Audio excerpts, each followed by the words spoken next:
Everyone, चलिए आज बात करते हैं एक ऐसे प्लांट के बारे में जिसका यूज़ हमारे किचन में तो होता ही है, बट मेडिसिनल होने के कारण ये हेल्थ के लिए बहुत ही ज़्यादा बेनिफिशियल होती है।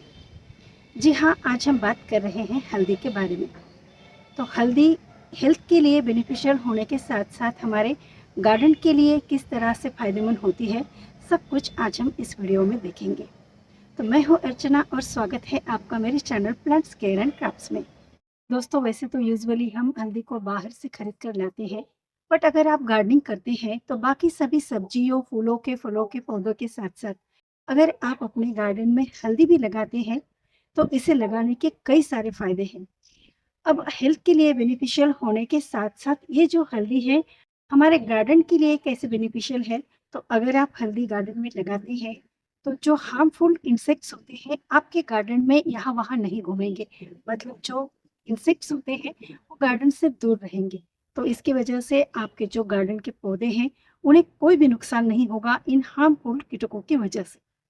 दूसरा, ऑर्गेनिक तरीके से अगर हम इस हल्दी को अपने गार्डन में लगाते हैं तो ये बिल्कुल केमिकल फ्री होगी, क्योंकि हम हल्दी को ऑर्गेनिक तरीके से अपने गार्डन में ग्रो कर रहे हैं, तो उसकी वजह से केमिकल फ्री आपको प्रोडक्ट मिलेगा। मतलब ये जो हल्दी है आप बिल्कुल केमिकल फ्री ऐसे इसकी हार्वेस्टिंग करेंगे।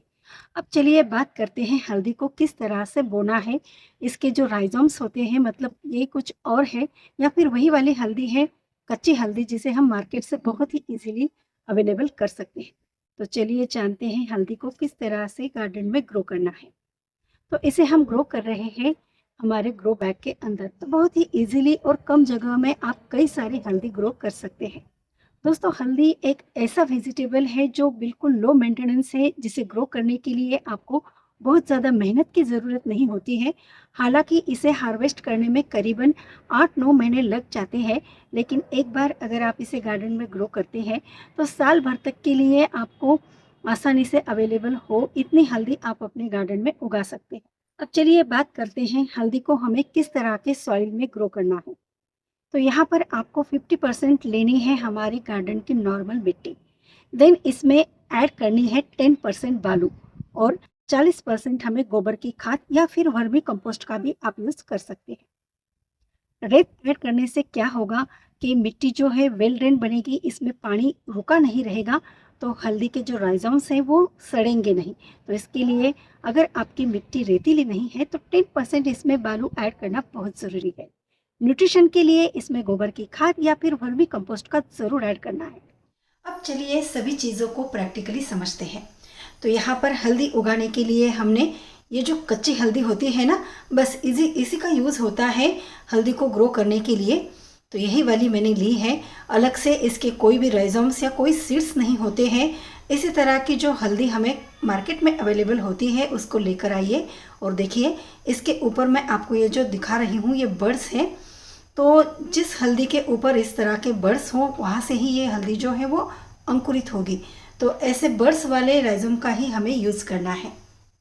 और ये देखिए, ये बिल्कुल ख़राब हो चुकी है ये हल्दी। इसमें जो बर्ड्स हैं वो भी मर चुके हैं, तो ये जर्मिनेट नहीं होगी, इसलिए हमें ऐसी हल्दी का यूज़ नहीं करना है।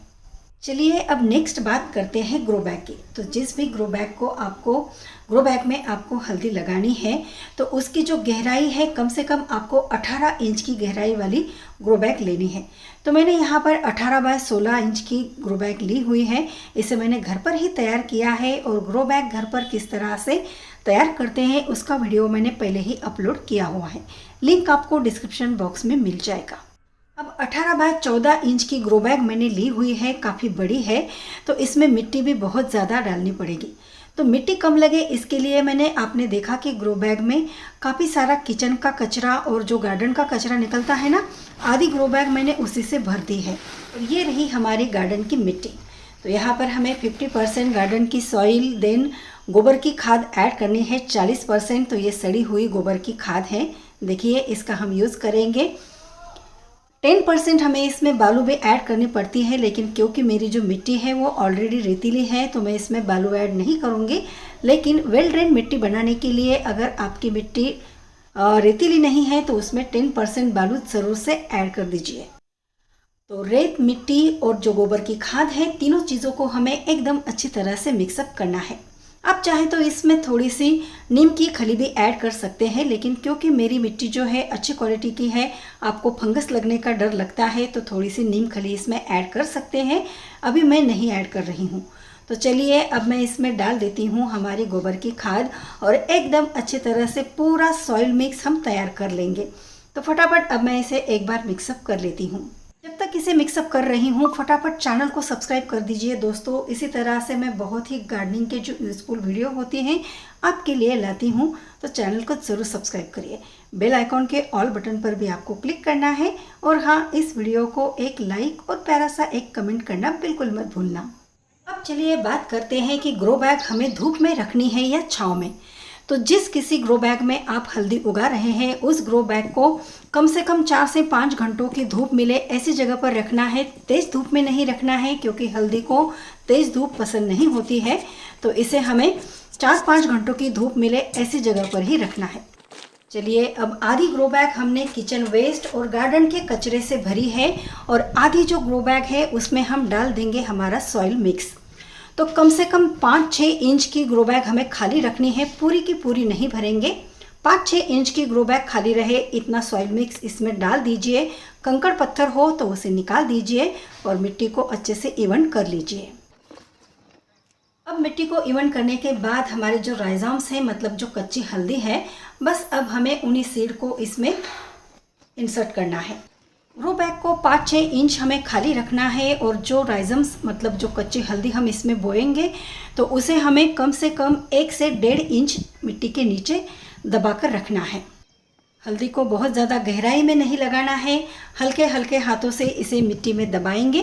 तो देखिए अब एक एक इस तरह से हम हल्दी को उठाएंगे। जो बर्ड्स का एरिया है, मतलब जहाँ से ये अंकुरित होंगे, तो उस साइड को हमें इस तरह से ऊपर रखना है।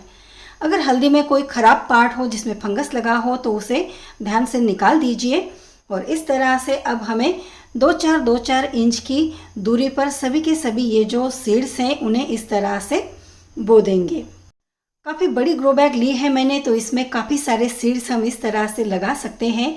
आप चाहें तो 2 से 3 ग्रो बैग में भी इसे इस तरह से लगा दीजिए। अब वेल ड्रेन मिट्टी होने के कारण जब भी हम इसमें पानी देंगे तो एक्स्ट्रा का जो वाटर है या फिर बारिश का जो पानी है वो अच्छे से निकल जाएगा। पानी अगर इसमें रुका रहेगा तो हमारे जो राइजोम्स हैं वो पूरे के पूरे सड़ जाएंगे, तो हल्दी जो है वो उगेगी नहीं। पानी भी आपको इसमें तभी डालना है जब आपको लगे कि मिट्टी पूरी तरह से ड्राई हो चुकी है। ओवर वाटरिंग से इसे बचाना है और तेज़ धूप से भी हल्दी को बचाना है। तो पूरी हल्दी जब हमने इसमें लगा दी है तो ऊपर से 1 से 1.5 इंच तक जो मिट्टी है उसे कवर कर देंगे। हल्दी को अच्छे से हल्के हल्के हाथों से इस तरह से इवनली दबा देते हैं। अब देखिए, क्योंकि मेरी जो मिट्टी है बारिश की वजह से गीली थी, तो अब मैं इसमें पानी नहीं डाल रही हूँ। आपकी मिट्टी अगर ड्राई है तो इसे पानी से गीला कर दीजिए। तो दोस्तों, अप्रैल, मई और जून के महीने में आप बिल्कुल इजीली हल्दी को ग्रो कर सकते हैं। तो ये बिल्कुल सही समय होता है इसे ग्रो करने का। एक बार अगर आप हल्दी को मिट्टी में बोते हैं और इसके अंकुरण हो जाते हैं, इसके पौधे छोटे छोटे ऊपर निकल कर आते हैं, तब हर 1 महीने में इसमें थोड़ी थोड़ी खाद देना ज़रूरी है। और बस, इससे ज़्यादा आपको इसकी कोई केयर करने की ज़रूरत नहीं होती है। अगर आपको कभी लगे कि मिट्टी में फंगस लग रहा है तो इसमें नीम ऑयल का या फिर जो गोमूत्र होता है उसका स्प्रे आपको सिंपली कर देना है, दैट्स इट। तो बहुत ज़्यादा आपको इसकी केयर करने की भी ज़रूरत नहीं होगी। तो दोस्तों, उम्मीद करती हूँ आज का हल्दी को लेकर ये जो वीडियो है आपको ज़रूर पसंद आया होगा। अगर आपको आज का वीडियो पसंद आया है तो इसके लिए एक लाइक कर दीजिए। और इसी तरह से अपने चैनल पर मैं सभी गार्डनिंग से रिलेटेड एकदम उपयुक्त ऐसे वीडियो डालती रहती हूँ, तो उन्हें देखने के लिए चैनल को सब्सक्राइब ज़रूर करिए। तो चलिए फिर से मिलते हैं ऐसे ही गार्डनिंग से रिलेटेड नए वीडियो के साथ। तब तक के लिए बाय और थैंक्स फॉर वॉचिंग।